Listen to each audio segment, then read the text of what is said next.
רשת ב' של כל ישראל, בחצי היום.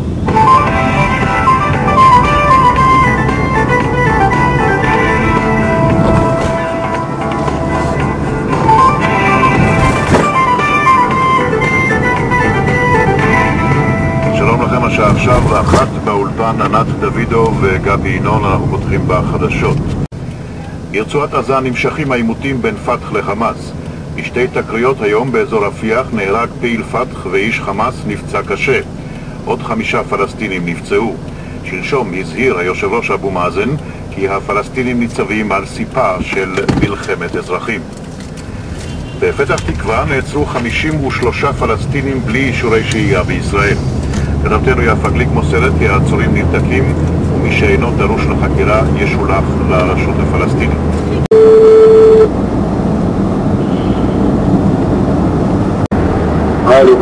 الو صباح الخير يا نبيل. هلا كيف الحال؟ الحمد لله. انت جاي اليوم للتلفزيون نبيل؟ انا بالموقع. ليش؟ شو صار؟ انت بتشتغل اليوم مش هيك؟ انا على تخليط شديد. انا بقول لك هيك لانه اليوم انا جاي للتلفزيون مشان هيك كان بدي يعني اشوفك. لا صعب اخر حاجه. بأي ساعة يعني تجي؟ لا مش قبل 6. مش قبل 6؟ طيب اوكي. ليش في؟ في شيء؟ لا بدي احكي يعني عن المواضيع يوم السبت. لا بخير غيره بيقولوا. لانه احنا اتفقنا على المواضيع مش هيك؟ ماشي ماشي. طيب معلش. يلا الى اللقاء. باي باي. טוב, מה שדיברתי איתו, קודם כל דיברתי איתו לגבי ההתחייבויות שלנו כמערכת תל אביב לגבי השבת, כי הוא בין היתר הוא גם עורך בשבת. קודם כל לא רק המוסלמים אצלנו עובדים בשבת, גם היהודים עובדים בשבת. אבל בעיקרון, בין היתר זה גם מקל על המערכת, זה נכון. כי לפעמים יש תקופה שיש חגים, ואז יוצא מצב של חג שבת. במקרה כזה זה נכון, זה מקל. אבל לא, ברמדאן הם עובדים רגיל. בדרך כלל אין בעיה לגבי נושא של שבת, כי גם יהודים עורכים בשבת. אבל בעיקרון, וזה נכון, מאחר ולהם זה יותר פשוט. אז בדרך כלל העורך, אבל הוא באופן קבוע עושה עריכה בשבת. הוא גם עורך באמצע השבוע, גם לא רק בשבת.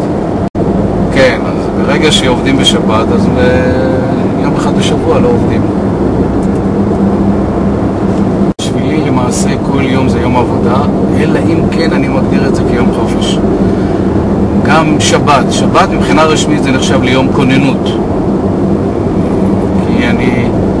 כי זאת המסגרת שאנחנו עובדים בה, במסגרת מערכת תל אביב. אבל שוב, אם יש כתבה, אז אנחנו מסקרים אותה כמו שמסקרים כתבה באמצע השבוע. ברגע שיש פיגוע, אז כולם נרתמים לעבודה. ושוב, שאלה גם מה היקף הפיגוע. ברגע שמדובר על פיגוע שהוא לא פיגוע, מה שמוגדר פיגוע קטן, אז כמובן שלא צריך לגייס הרבה אנשים לצורך העניין. אז כתב אחד יכול לטפל בזה, אין שום בעיה. ברגע שחס וחלילה יש משהו בקנה מידה גדול, אז כמובן כל המערכת מתגייסת.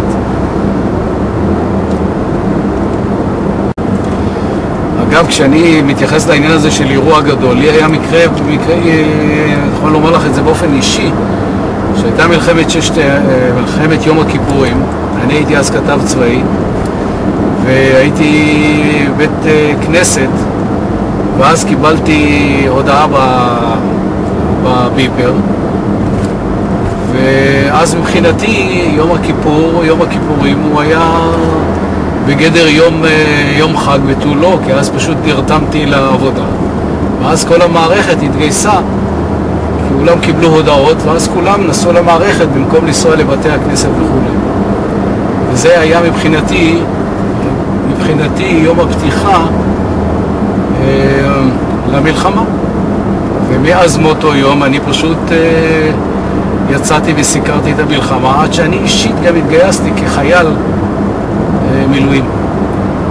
ואז באותה תקופה שירתי 3 חודשים כאיש מילואים. תראי, במערכת אצלנו ערבים ויהודים עובדים בכפיפה אחת. וזה בימי שלום כבימי מלחמה. כי המערכת צריכה לתפקד, וזו הנקודה החשובה. יכול להיות, תראי, יכול להיות שקיים מתח, אבל הוא לא יוצא החוצה. וזה לא משתקף בעבודה. כל אחד שומר את זה בפנים. במידה וזה קיים, אבל כי מה שחשוב הוא זה לבצע את העבודה. כי מה שקובע זה השידור של המהדורה באותו יום. מהדורה בשעה 7 בערב צריך להיות שידור, ואז כולם נרתמים למלאכה, יהודים ערבים כאחד. תראי, בואי לא נשכח דבר אחד. יש יהודים וערבים, כל אחד יש לו את ההשקפות שלו.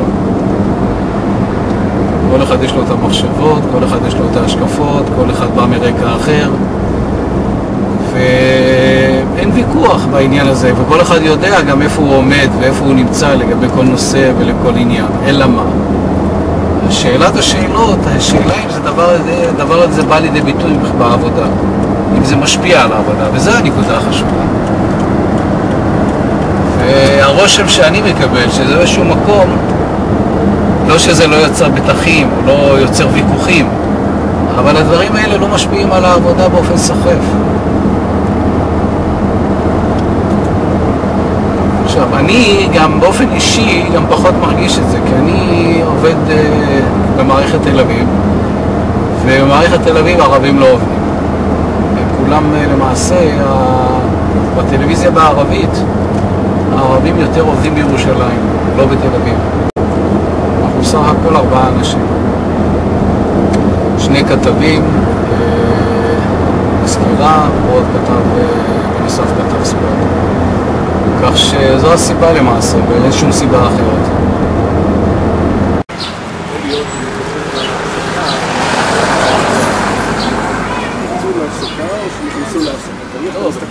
לא, אני תכננתי להגיע לפה 9:30, זה הסיכול לרעיון בלב.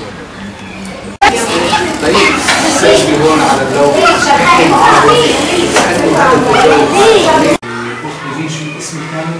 نبين زينان طيب مخبرين شو ماهية هذا البرنامج؟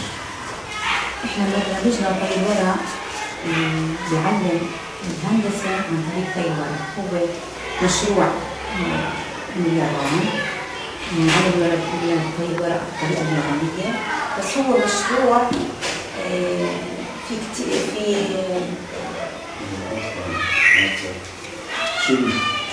في فكرة أول شيء بس كلنا خليك من الورق